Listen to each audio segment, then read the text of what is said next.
స్వామి శరణం. స్వామి శరణం. సరే, మీరు చాలా విషయాలు కర్మకి సంబంధించి మనం టాపిక్స్ మాట్లాడున్నాం కాబట్టి, చిన్న పిల్లలు మరీ ముక్కు పచ్చలారని అంటారు కదా! పసిపిల్లలు అసలు. వాళ్ళ మీద అగత్యాలు కానివ్వండి, అత్యాచారాలు జరగటానికి భగవంతుడు ఉన్నాడు అని 100% నమ్మే వాళ్ళకి కూడా ఒక్కొక్కసారి భయమేసే పరిస్థితులు నెలకొన్నాయి. నిజంగా చెప్తున్నాను. అంత చిన్న పిల్లల మీద అసలు అలాంటి వ్యామోహాలు ఒక దుర్మార్గుడికి రావడం ఏమిటి? ఒక కన్య పిల్లల మీదనో లేకపోతే ఎవరన్నా అమ్మాయిల మీద వచ్చింది, ఇలాంటి పనులు జరిగాయంటే వయసుతో నిమిత్తం లేకుండా వచ్చింది, ఏజ్‌తో నిమిత్తం లేకుండా, లేకపోతే ఆ కాలానుగుణంగా వాళ్ళకున్న జనరేషన్ గ్యాప్ కానివ్వండి, దానివల్ల వచ్చింది, టెక్నాలజీ వల్ల వచ్చింది. పిల్లలు కూడా అదే ఏజ్‌లో ఉన్నారు, టీనేజ్‌లో ఉన్నారు. ఇలాంటివి జరుగుతున్నాయి. దీని మీద మాట్లాడదాం అంటేనన్నా అంతో ఇంతో అర్థం ఆలోచించాల్సిన వయసు. మరి మూడేళ్ళు, 2 సంవత్సరాలు, 3 సంవత్సరాలు, 4 సంవత్సరాల పిల్లల మీదని అత్యాచారాలు చేయడం ఏమిటి సార్? ఇంత దారుణమైన పరిస్థితి కదా అది. వింటుంటేనే ఒళ్ళు గగురు పొడిచే విషయాలు. చాలా రాష్ట్రాల్లో జరుగుతుంది. ఇప్పుడు మన తెలుగు రాష్ట్రాల్లో కూడా దీనికి సంబంధించి హాట్ టాపిక్ నడుస్తూ ఉంది. ఏం చెయ్యాలంటారు? భగవంతుడు నిజంగా ఎలాంటి శిక్షణ విధిస్తాడు? ఇలాంటి ఆలోచన, ఇంత దుర్మార్గమైన ఆలోచన ఉన్న వాళ్ళకి రేపటి తరం వాళ్ళది ఎలా ఉండబోతోంది? భగవంతుడు ఎలాంటి శిక్ష విధించే అవకాశం ఉంది? మేడం, నేడు జరుగుతున్న పరిణామాల గురించి మీరు మంచి క్వశ్చన్ వేశారు. Thanks madam. ప్రేక్షకులకు, మేధావులకు నమస్కరించి చెప్తున్నాను. ఇప్పుడు నా దివ్య దృష్టితో చెప్తున్నా, ప్రతి కోణంలో నేను మాట్లాడే సబ్జెక్ట్ కూడా, నేను మొదటి నుంచి మాట్లాడే సబ్జెక్ట్ ఒకటే మేడం. ఇప్పుడు పసికందులపై, అమాయకులపై ఈ అగండాల అత్యాచారాలు, ఇవన్నీ అగత్యాలు, ఉన్మాదాలు. సో ఇప్పుడు మనం ఈ జరిగే సంఘటనలను చూస్తే, ఇప్పుడు మనము చూడండి, నిత్య జీవితంలో మనం చూస్తే సింపుల్గా ఒక ఆస్తి, చిన్న ఆస్తి తగాదాలలో ఒక ఆస్తి కొరకు, ఆఫ్టర్ ఆల్ ఆస్తి శాశ్వతం కాదు, మనిషి జీవితం కూడా శాశ్వతం కాదు. మనిషి జీవితం శాశ్వతం కానప్పుడు ఆస్తి ఎవరి కొరకు? చిన్న ఆస్తి కొరకు మనిషి ప్రాణాలనే హతమారుస్తున్నారు.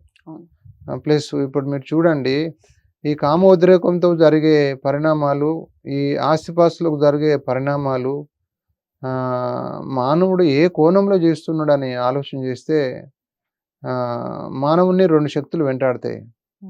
ఒకటి రాక్షస శక్తి, దైవశక్తి. మనిషి ఏ మార్గంలో పోతాడా అన్నది ఆలోచన చేసుకొని ముందుకు పోతే, ఆలోచన చేయాలి. ఏదన్నా ఒక కార్యక్రమం చేసే ముందు, ఏదన్నా మాట్లాడే ముందు, చూసే ముందు, అడ్వైస్ ఇచ్చే ముందు, తీసుకునే ముందు ప్రతిది కూడా దైవ కోణంలో ఆలోచన చేస్తే, ఒక మానవునిగా ఆలోచన చేస్తే అసలు ఏ చెడు కూడా చేయరు. ఒక రాక్షసుడు కూడా భగవంతుని విశ్వరూపమే కదా మేడం. రాక్షసుడు ఎవరు చెప్పండి? పరమాత్ముని విశ్వరూపమే. చెడుని అంతం చేయడానికి రాక్షసుడు అంటున్నాం మనం, మంచిని రక్షించడానికి దేవుడు అంటున్నాం. ఈ 2 విశ్వరూపాలు భగవంతుడు. ఇప్పుడు మనకి మీరు చూడండి, అమ్మవారిని మనం ఇప్పుడు మనం నవరాత్రులు చేసుకుంటాం.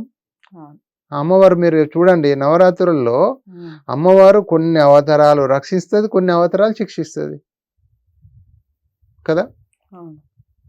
కొన్ని అవతారాలు ఉగ్రరూపం దాల్స్తుంది, కొన్ని అవతారాల్లో ఒక తల్లి, ఒక దేవత, ఒక రక్షిస్తుంది.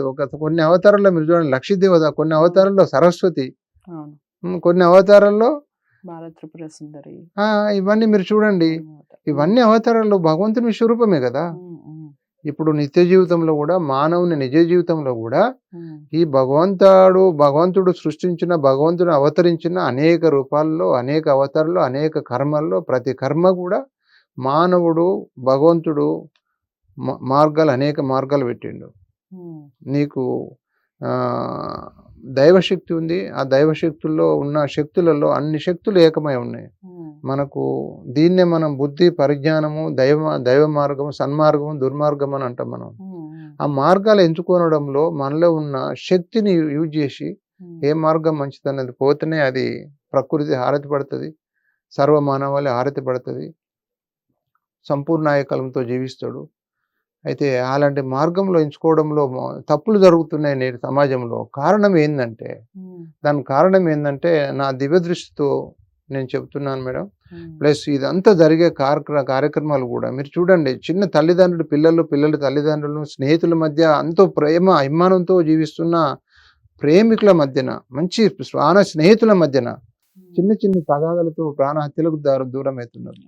ఇప్పుడు ఒక వ్యక్తి అంతానికి మంచికి దారి తీస్తున్నాడంటే స్నేహితుడు, చెడుకు దారి తీస్తున్నాడంటే స్నేహితుడు. ఇప్పుడు మీరు చూడండి నిత్య జీవితంలో ఇవన్నిటికి కారణం ఏంటంటే మనిషి మనలో ఉన్న రాక్షసి విశ్వరూపమే బయటికి రావడం. ఇవన్నీ కారణం ఏంటంటే ఆ భగవంతుడు అది ఏది ఎంచుకుంటావా నీ కర్మానుసారం పోనాయన అని అంటున్నాడు. అయితే తన గొయ్యి తాను తవ్వుకుంటాడు. ఎప్పుడు తవ్వుకుంటాడు? ఈ పాపం పండినవాడు తన గొయ్యి తను తవ్వుకుంటాడు. ఈ వికృత చేష్టలు సర్వ మానవాళికి ఒక కీడు చేసేవాడు, సమాజానికి కీడు చేసే వ్యక్తులు, ఈ సమాజానికి అంటే ఎన్నో రకాల దుర్మార్గాలు ఉన్నాయి, సన్మార్గాలు ఉన్నాయి. ఈ మార్గాలను ఎంచుకోవడంలో వాళ్ళ నిత్య జీవితంలో వాళ్ళు చేసుకున్న పాపపుణ్య కర్మలను బట్టి, వాళ్ళు ఎంచుకున్న మార్గాన్ని బట్టి ఇవన్నీ రాక్షస రూపాలు ఎందుకు జరుగుతున్నాయి, చిన్నపిల్లలు అగత్యాలు ఎందుకు జరుగుతున్నాయి అన్న నా దివ్య దృష్టి కోణంలో ఆలోచన చేస్తే మీరు చూడండి, నాటి మానవునికి నేటి మానవునికి ఉన్న తేడాలు, నాటి మానవుని మనుగడకు నేటి మానవుని మనుగడకు ఉన్న తేడాలు, ఈ ప్రకృతి మీరు చూడండి. ఎగ్జాంపుల్గా మనం చూస్తాము, ఒక వాహనం తయారైంది, ఒక ఇల్లు నిర్మించుకున్నాం, లేకుంటే ఒక షెట్టు ఉన్నది మనకు, దీనికి మ్యానుఫ్యాక్చర్ డేట్ ఎక్స్పైర్ డేట్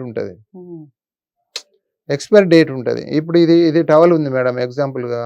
ఇప్పుడు ఈ సంవత్సరం తీసుకున్నాం, ఇప్పుడు ఈ రోజు తీసుకుంటే దీని ఎగ్జాంపుల్గా ఏది ఉంటుందో 2-3 years ఉంటుంది అంటాడు. 2-3 years తర్వాత మనం వాడుకుంటే అది ఏమవుతుంది, మొత్తం చినిగిపోతుంది, చెదలబడుతుంది. ఈ మానవ సమాజం కూడా చెదలబడుతుంది. అంటే అంతమయ్యే మార్గము దగ్గర పడుతుంది. ఇప్పుడు మీరు చూడండి, ఇప్పుడు పసిపిల్లోడైనా పెద్దోడైనా ఒక ప్రాణజీవి అయినా ఏదైనా కూడా దైవ రూపంలో విశ్వరూపంలో అగుపడే శక్తులు అవి. మనం ప్రతి ప్రాణిని కూడా ఒక భగవంతుని గుళ్ళో ఉన్న భగవంతుని ఎట్లయితే మొక్కుతున్నామో అగుపడని దేవునికి మొక్కుతున్నాం మనం కోట్లు ఖర్చు పెట్టి. అగుపడే ఎదురుగా మనిషికి మొక్కితే అంతకన్నా ఎక్కువ ప్రతిఫలం దొరుకుతుంది మనకు. అగుపడే వ్యక్తులను హతమార్చుకుంటూ అగుపడే దేవునికి పోయి మొక్కుతున్నారు. ఆ భగవంతుడు అక్కడ మార్కులు ఇస్తాడా? ఆడపోతే మార్కులు పడవు.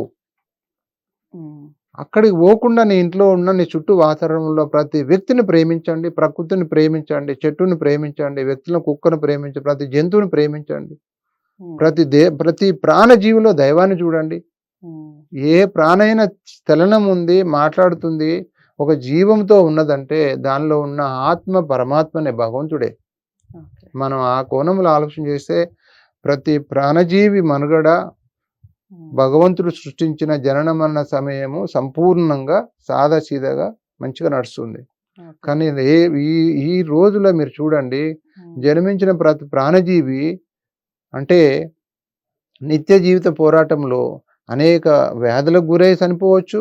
నిత్య జీవితంలో మానవుడే ఒక రాక్షసుడు ఎప్పుడు ఎవరు జరుగుతుందో చూడండి. నిత్య జీవితంలో మనం ఇంటికి పోతామా, దొంగలు, హంతకులు, వాళ్ళు ఏమి చేస్తారు, ఇదే ఇదని, ఇవన్నీ ఎందుకు జరుగుతున్నాయి కారణాలు అంటే ఇదంతా దేనికి జరుగుతున్నాయి అంటే ఇది భగవంతుడు సృష్టించిన కలియుగం అంటారు. దీన్నే కలియుగం అని పేరు ఉంది కదా మేడం.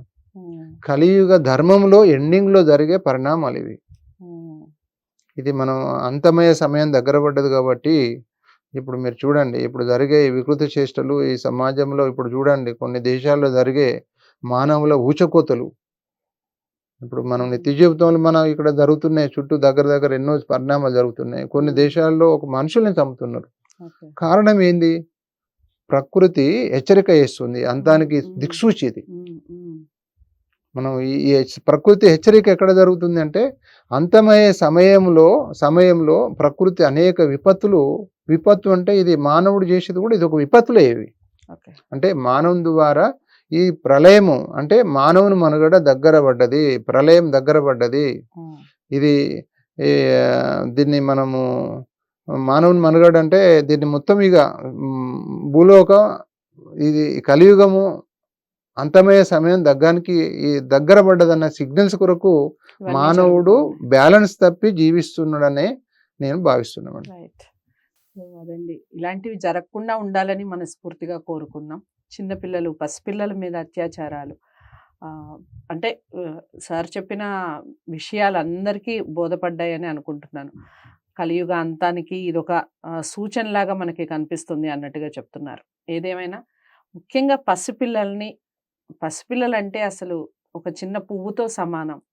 మనం ఎంత దైవంతో సమానం అసలు. అలాంటి దైవాన్నే మనం ఇలాంటి వికృత చేష్టల ద్వారా ఎంత పాపాన్ని ఒడిగట్టుకుంటున్నామో మాటల్లో చెప్పలేం. ఇలాంటి సంఘటనలు విన్నప్పుడు నిజంగా మనసు చాలా అంటే చాలా కష్టంగా అనిపిస్తుంది. మాటలే రావట్లే నాకైతే చెప్పడానికి. చాలా అంటే చాలా బాధగా అనిపించే ఈ వీడియో చేయడానికి గల కారణం. ఇలాంటి పెంపకంలో కానివ్వండి, పేరెంట్స్ కూడా చాలా వరకు దీంట్లో భాగస్వాములు కాకుండా మీరు పిల్లల్ని పెంచే విధానం, ముఖ్యంగా అబ్బాయిలను పెంచే విధానం, తోటి వాళ్ళతో మెలిగేటప్పుడు, ఇంటి పక్కన వాళ్ళతో మెలిగేటప్పుడు చూసే విధానం, మాట్లాడే విధానం ఖచ్చితంగా చెప్పే ప్రయత్నం చేయండి. ఇక నుంచైనా మార్పుని మనందరం కోరుకుందాం. కలియుగ అంతానికి ఇదొక సిగ్నల్స్ అన్నట్టుగా చెప్తూ ఉన్నారు. నిజంగా అంతం కోరుకుంటున్నామో మనం? కోరుకోవట్లేదు కదా. సన్మార్గాన్ని కోరుకుందాం. భగవంతుని ధ్యానంలో ప్రతి ఒక్కళ్ళు ఉండాలని మనస్ఫూర్తిగా కోరుకుందాం. వీడియోని లైక్ చేసి అందరికీ షేర్ చేయండి. ఛానల్ని సబ్స్క్రైబ్ చేసుకోండి. మరో మంచి వీడియోతో మళ్ళీ కలుద్దాం. నమస్తే.